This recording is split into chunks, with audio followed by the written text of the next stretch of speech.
The following program is made possible with the support of Papa John's Pizza, Sam's Club, and PortCityDaily.com.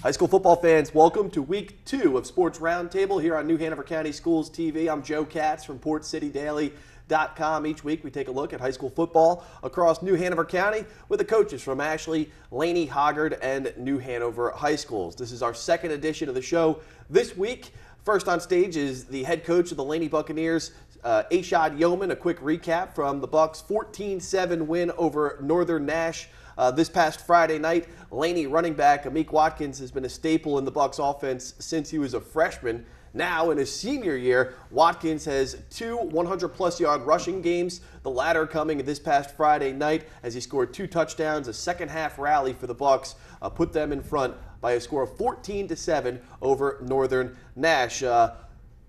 Coach Yeoman joining us right now here on stage. Bucks 2-2 to start the year. You really got the running game going, especially in that second half against Northern Nash for another come-from-behind victory.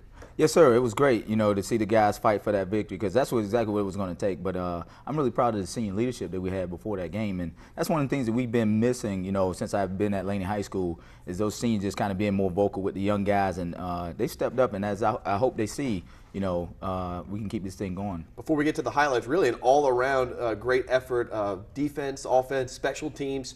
On the offensive end, obviously, we'll see Amik Watkins with a couple of touchdown runs. On the defensive side, some big plays, saw some smash-mouth hits on those highlights, and obviously an interception late in the game for you by Carl Lane, and then special teams with a block punt as well. Yes, sir. One of the things that we've been trying to preach is, 4 quarters of football. We hadn't put it all together, and I feel like, this is the first time we actually completed a ball game with 4 quarters. So. Well, let's take a look from Friday night, Laney's 14-7 win over Northern Nash. It starts out with a kick, it goes into the end zone. We hadn't done this all season. We just been kind of, pooching a little bit, just kind of mixing it up, and that was the first time we got it into the end zone. That's a great job by Michael Hoffman. Big play here by my senior corner coming up with that stop. He actually should have, got out of the front and went with the motion, but he stayed in there, and luckily it worked out for us. Big play here by Carl Lane, and then again my senior cornerback stepping up and making a big hit, making a statement. That was the first drive of the game right there. Can't see it, but that's a fumble. And that was called by William Bradshaw. He's been big for us, first time starter as a junior, and I'm proud of the effort that he's come up with. And then again, there's Carl Lane coming up with a big tackle. He had lost his starting spot and came back with a vengeance. And there's our senior right there, Brian Dabrowski. It's hard, man, for the guys to try to reach him. He's almost a complete player, and there he is again finishing it off. But Tim Mills, again, another junior, he came up big for us there, and there he is on another stop. I'm proud of the effort that he had. We had lost one of our tackles for this game, and he had to step into that role, and I'm proud of the effort that he had there. Tyler Moore, again, with a big stop. They wanted to run that jet sweep, and he did a great job of filling that lane. And then there's Amik Watkins, a great job on the edge, blocking it, coming up with a big first down for us to keep the drive going. Here we are at 4th down. Sherrod does a good job of reading it, seeing Jason Billingsley in the flat, and keeping that drive going. We actually stalled out. But that was a great effort by him. And there's Kamen Czak, one of my senior linebackers. He actually causes a disruption on the handoff, and that actually was a fumble, but we missed it. But great effort by him. And then there's Trayvon McGee, another one of my seniors. He's one of those bookends for us, man. He's doing an awesome job. We actually had a high snap on that earlier play, and Tyler Moore is one of our snappers, and he came up big, and they could have scored on that drive, but we kept him out of the end zone, and that was a great effort by Kamen Czak on that sack. There's Sherrod Sidbury. He's dangerous with the ball in his hands. We just got to make sure he keeps it in there. You know what I mean? Ball disruption has been an issue for him. And there's Amik Watkins' first score. They actually went up 7-0, and our kids had to fight back. I'm proud of the effort that they had, and just fighting through adversity, because they could have just folded, went into the tank, and there's Kamen Czak, one of our senior linebackers there, coming up with the block, and then there's my bookend Trayvon McGee, scooping and trying to score. It's a great effort all around. We actually didn't get anything out of that drive, but again, we're trying to flip that field position. Big hit, Caden sees that. He's one of the fastest kids on the team, man. That kid can fly, and he's been very physical. You know, he's made that jump from his junior to his senior year. That's one of the things that you try to look for within your players, is make that jump athletically, and he really has. And there's a big dirty run by Amik Watkins, and great block off the edge. And I'm just proud of the blocking that we had from our receivers, just being unselfish, because, you know, in our offense, you don't get an opportunity to really touch the ball like that in the air. And those guys are unselfish, and as you can see, you know, you do your job, you know, it'll come out with a victory, because we're all winners at the end of it all. Hard-nosed run by Amik came with 6 minutes left in the fourth quarter to put you in front for good. What I noticed from those highlights, front seven on the defensive end really dominated the line of scrimmage. Yeah, those guys are strong, man. They've done a great job all season long, and we still got a lot of work to do. Our conference is tough, and, you know, we're playing tough non-conference opponents, so it should be good for us, good test. On the offensive end, you know, you talked about sputtering out a couple of times, but you're able to sustain at least 2 drives in that game that put you ahead in front for good. So you think the offense coming along here at 2-2 overall? Oh, definitely. And, you know, we had some guys out this game, and they've been out for a few weeks, and we're getting them back this week. So, you know, looking to get them back into shape and game plan, and just get them back into that game mode. So we'll see how that all works out for us. Laney High School football team back to 2-2 overall. Coach Ashad Yeoman breaking down the film with us here on Sports Roundtable. Coach, good luck, and we will see you next week. Yes, sir. All right, Laney Bucks 2-2 overall, 14-7 winners over Northern Nash. Amik Watkins goes for over 100 yards rushing with 2 touchdowns. Next up will be New Hanover High School football. The Wildcats head to Scotland County for their final non-conference game leading up to league play in a couple of weeks. I'm Joe Katz here on Sports Roundtable, and we'll be right back.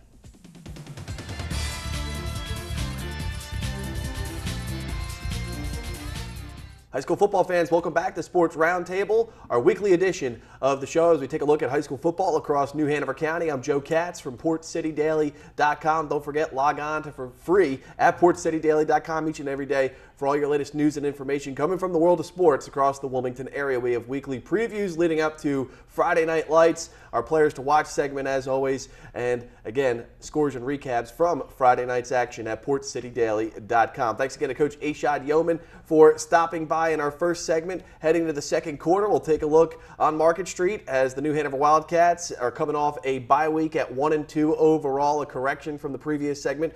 New Hanover will play 2 more non-conference games beginning this Friday night with a trip to Laurinburg for a date with Scotland County, and they'll wrap up their non-conference slate with Purnell Sweat in a couple of weeks before playing Hoggard in the first league game of the season.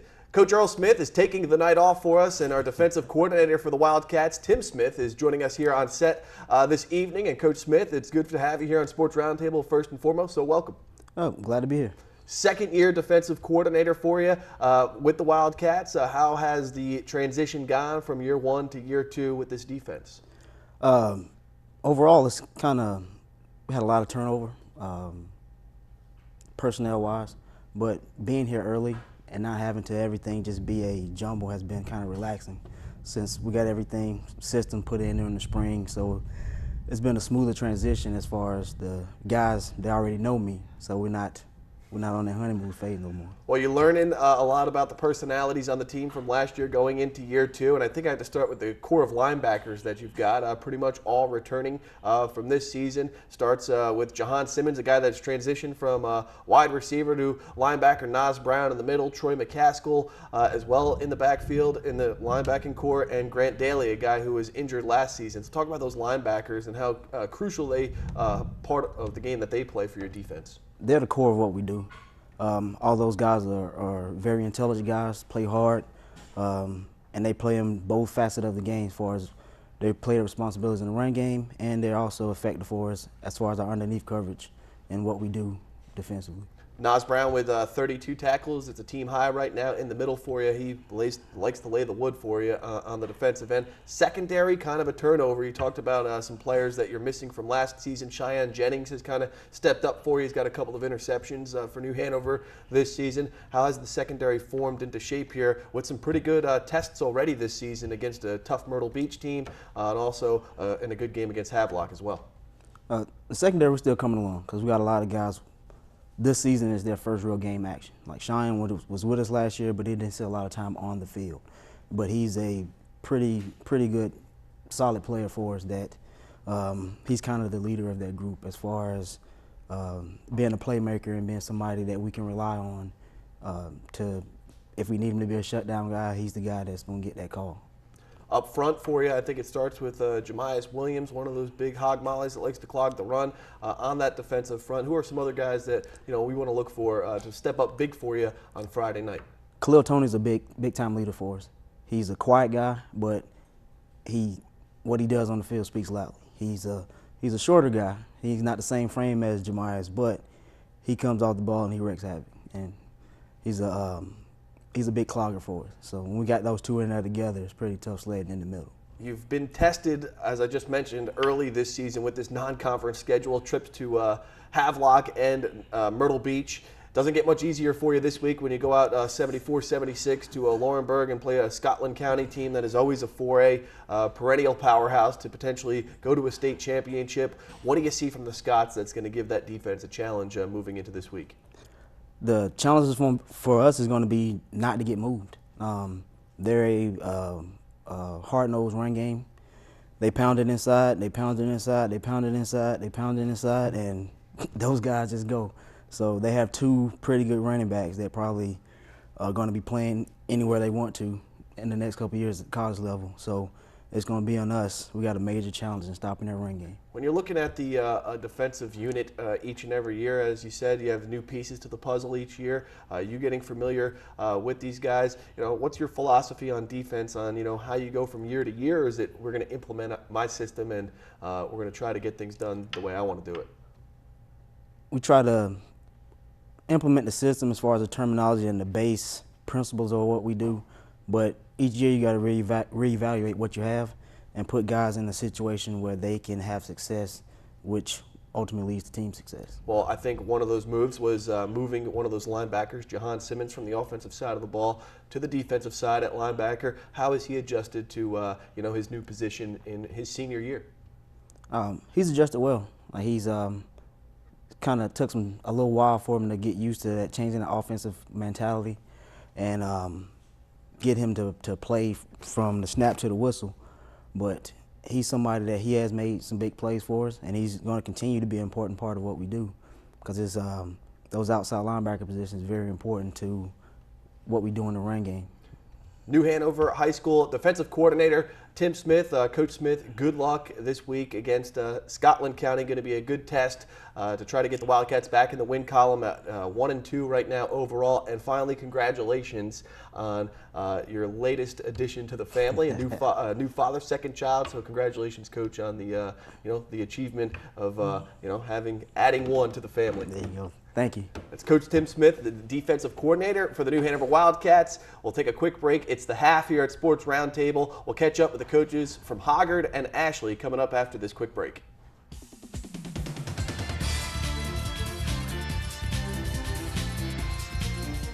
We're back here in Sports Roundtable, heading to the second half of tonight's show. We appreciate Coach Ashad Yeoman, Coach Tim Smith stopping by earlier tonight. I'm Joe Katz from PortCityDaily.com with our weekly look at high school football across New Hanover County. Hoggard Vikings, heartbreaking loss this past week at Shipyard Boulevard, along Shipyard Boulevard at Scott Braswell Stadium, 14-13. They fall to Carolina Forest, and it's the way they fell that really broke the hearts of Hoggard. But we'll get a chance to turn it around this week on the road when they head to the Dark Horses of Clinton, 2A powerhouse type school that is always in the mix for a state championship. Hoggard has lost their 3 games by a combined 7 total points this season. So they've shown resiliency. They've been in every game so far this year, just haven't been able to put it all together to pick up a couple more victories. But last week, trailing by 7 with under 3 minutes to go, Josh Jones, the quarterback, junior, engineered the 2-minute offense to perfection, scores a would have been a game-tying touchdown on a 2-yard naked bootleg run with 21 seconds to go, but a missed extra point proved to be the difference in that loss, 14-13 in favor of Carolina Forest over Hoggard. Hoggard head coach Craig Underwood joining us right now. And Coach, quickly, some thoughts. I guess you kind of want to flush that one out just as fast as we get through tonight's show and back on the practice field for a tough road game against Clinton. Yeah. Again, it comes down to, we have to continue growing up as a football team. We've got to learn that, you subtract a couple of mistakes out of that football game and we win. We're on the winning side, and that has been, I'm not a big shoulda, woulda coach. But, you know, the reality is, you look at all 3 of our games, you know, we're in the ball game. If you take away the self-inflicted mistakes, you know, we're the winners column is looking a lot nicer. All right, so let's look at some of the highlights, because there were a lot of highlights from this game. One I know we will see, a great catch by Trey Hauser. Josh Jones really has come through in the run game as well as the pass game. Defensively, I thought you played pretty well Friday night too. Definitely our best performance defensively to date. Our tackling much improved. You know, being able to give some multiple looks that the guys really adjusted well. There you see Cullum Crowley, Christian Holler, and Chris London. We moved him to linebacker this week. Those 3 guys played particularly well. And then our defensive line, Daniel Eason and Landon Romano, really stepping up with big games. Here's Mackenzie Frazier, you know, continuing to be a force inside for us. You know, really making some athletic plays along the defensive line to really help us out. Cameron Kite and Sean Miller also had big games. So defensively, very pleased. Here's another defensive snap. This is a 3rd down in the red zone, a 4th down in the red zone. And Reese Moulton just played it really well, great inside position, and breaks up the ball in the end zone. Josh is really doing a good job becoming that dual threat quarterback that we need him to be. Gives offense another factor to prepare for. So there you see Josh on a power run. Here we go, running up top. This is Cameron Kite, junior defensive end. Has had a little bit of a position adjustment, but is really working in and becoming a big part of our defense. So he's doing a great job. Had a season-ending injury on the JV last year and had to bounce back from that. So he's really playing well right now. I'm pleased with that. Here's a screen. I mentioned Chris London. Chris has been playing safety for us, and we moved him to linebacker, and gives us a little more speed at the position, and great job sniffing out a screen there. See, there's a connection of Josh to Chet Raddick. Chet's really stepped up with the injury to Colin Hare. You mentioned Trey Hauser before, Greg Blanks. You know, those 3 guys really filling in roles for where Hare was our leader. Tony Allen, Rashad was injured this week and out, so Tony, you know, everybody always talks about our 1-2 running backs. You know, Tony got to carry the load this week and had some good runs in there for us. Here we get, again, defensively. Colin Forrest does a great job with just multiple looks. This is Justin Berger coming in at free safety. You know, coming in, making some adjustments there. Back on the offensive end. Again, Tony creasing it. Austin Edwards leading them up in there, as well as Labib Ishmael. So those guys doing a great job up front. You know, again, the challenge of just consistency. We've moved the ball all season long. It's that, you know, finishing drives, taking advantage. We had a few miscues of just, you know, mistakes that you don't usually make. This is Landon Romano here. You know, he's a guy that plays our strong side defensive end that he's been consistent week in and week out. So he's only a junior. We're getting big things out of him. Here you see Josh again running the ball. You know, he's really, I mean, he racked up, I think it was 87 yards Friday night. So he's pushed almost 100 in multiple games. Yeah, and we did not get to a turnover for you. I believe it was Moulton who had the interception for you. And then in that final drive of the 4th quarter, Trey Hauser made, I think, what should be the catch of the year so far. 1 foot, you know, able to pull the ball down right on the sideline, gets 1 foot down, and really sparked what was, you know, your final touchdown of the night. Yeah, just an incredible catch there. And then we got into a heavy package and ended up being able to boot it into the end zone off of that. And again, really proud of the way the guys pushed in, giving us a chance to win. We just, you know, we gotta get over that hump. Josh Jones, the quarterback, 13 of 22 passing. He completed his final 5 attempts, and obviously 2 total touchdowns with the touchdown pass to Chet Raddick that put you on the board, and then the 2-yard run to get you within 1. So, Coach, moving into this week's game against Clinton, another tough task for you heading on the road. Yeah, you know, it's a T backfield. That's not something you see much in our conference. Coach Lewis does an outstanding job. He's been running the system for forever now, and he just does a great job. I mean, they are as athletic as anybody that we play. So definitely got our hands full. We got to go up the road and get a win. All right, time for Hogger to try to get back in the win column as the Vikings at 1-3 right now, but those 3 losses have come by only just 7 total points. So at 1-3, they'll hit the road to face the dark horses of Clinton. Coach Craig Underwood, thanks for stopping by. We'll talk to you next week. Thank you. All right, we'll wrap up the show with the showcase on the Ashley Screaming Eagles coming up after this quick break.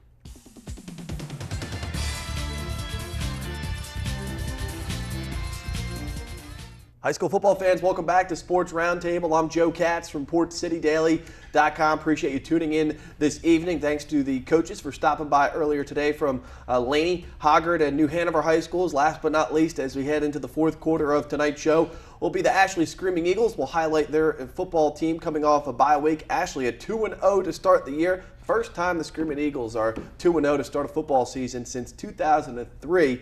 The two boys joining me on set right now were just 4 years old the last time Ashley was 2-0 to start a high school football season. Jacob Reed, the senior quarterback, joining us right here to my left, and to my far left is Ashley High School senior running back, Bradley Plyler. And boys, welcome to the show. First time here, and we appreciate you stopping by. Glad to be here. Me too. 2-0 start, you can't ask for much better than that. 2 wins, no losses. Jacob Reed, Jacob, you are a senior. First year, though, taking the snaps under center at quarterback. Yes, sir. How has that transition gone for you now as the head of the offense for Ashley? I mean, really the coaches, I mean, he put me in a good situation. He's been coaching me up, you know, telling me how to run the offense and just trying to do the best I can. Well, you talked about Coach Jeff Turner now in his second season as the head coach of the Screaming Eagles. Year 2 must have been a lot more easy to get ready for, kind of understanding the way he likes things run, rather as compared to him just entering the school last season. So talk about some of the things that you were prepared for moving into this year under the second season as head coach of Jeff Turner. I was prepared because, I mean, he makes us work hard, you know, all the two days and the weight room days and the conditioning days. I mean, he just makes us work hard, so we were just prepared for this season. Now, while Bradley Plyler gets a chunk of the yardage in the run game, and Yes, he sir. runs hard, Absolutely. 6 touchdowns this season, but on the offensive end, you also have a little bit of an ability to throw the ball, and you have some receivers, Freddie Thames, Corey Whaley, some guys that you can go to in the air. So, you know, how much confidence does, one, Bradley give the offense when he's able to run it the way he does? But then, you know, when you're able to let the arm go, you have the ability to strike downfield. He makes my job easy. I mean, honestly, you know, handing him the ball, I mean, everyone keys on him. Everyone knows Bradley. I mean, he's a hard runner, and just it opens up a lot of stuff in the pass game. Hard-nosed runner, Bradley Plyler, a couple of 100-plus yard games for you, 6 touchdowns this season. What goes through your mind when you get your number called in that huddle, and you get it called plenty this season and last season? Just do my job and do it the best I can.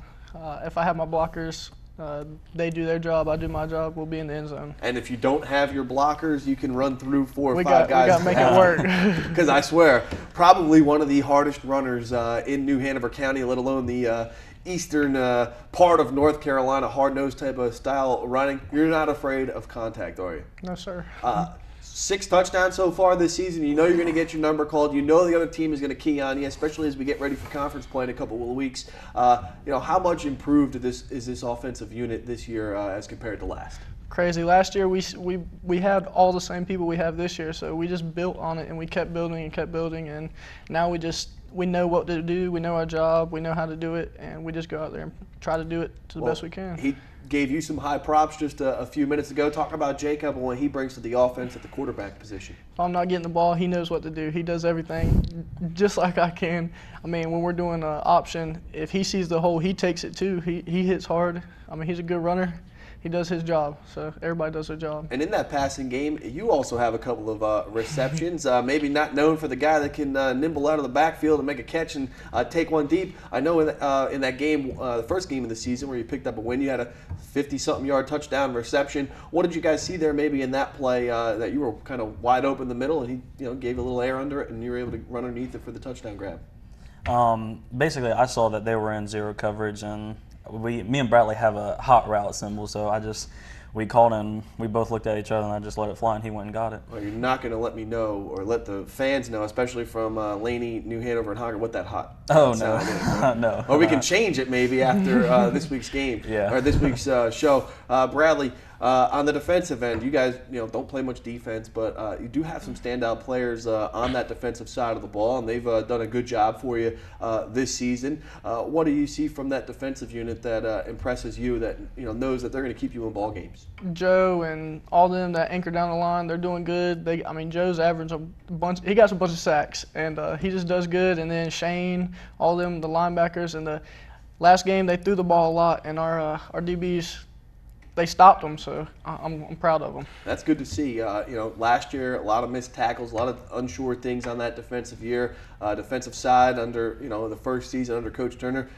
Now the second season, you got some guys that have played under the system for 1 year, and they're doing pretty well, at least through the first couple of games. As we wrap up our conversation this evening with Jacob Reed and Bradley Plyler of the Ashley Screaming Eagles. Jacob, you're coming off a bye week. What was the week of practice here? How was the week of practice? With knowing that you weren't going to have a game this past Friday. It was exactly the same. I mean, we still worked hard. We practiced every day, and we just were out there bright and early and did the best we can, worked hard. Bradley, finally, as we wrap up the conversation, moving into this week, it's going to be your first road game of the season. So you're going to go to a place that you're not familiar with, take a trip out to Fayetteville to play Westover High School. How important is this week of practice to make sure you're securing up the X's and O's to come home Friday night and make it a nice bus ride home with a victory? We got to watch film. We got to do our job. If we do that, then we'll come home with a win. Jacob Reed, senior quarterback from the Ashley Screaming Eagles. Bradley Plyler, senior running back. These two guys are keying the offense for Ashley so far, and they're off to a 2-0 start. Fellas, thanks for stopping by, and good luck on Friday. Thank you. That's Jacob Reed, Bradley Plyler, as we wrap up the Sports Roundtable this week. Don't forget, catch us next week for our edition of Sports Roundtable, high school football across New Hanover County, with interviews from the coaches across the Wilmington high schools at Ashley, Hoggard, Laney, and New Hanover. I'm Joe Katz from PortCityDaily.com. Until next time.